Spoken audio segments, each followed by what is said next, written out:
To set the time on your new ALC DVR32, hold down the time button and press the hour to increment the hour, or the minute button to increment the minute. If you hold in the minute button, it will cycle through. Once you have set your time, release the time button. The time is now set on your clock. This will not affect the time that displays on the video with the timestamp. That will have to be set independently in the menu of the camera while plugged into a TV.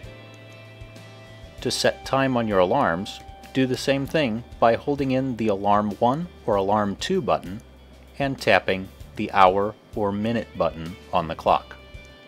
Once done setting the time for your alarm, release the alarm button. Now if you hold in Alarm 1 or Alarm 2, it will show you the time those alarms are set for.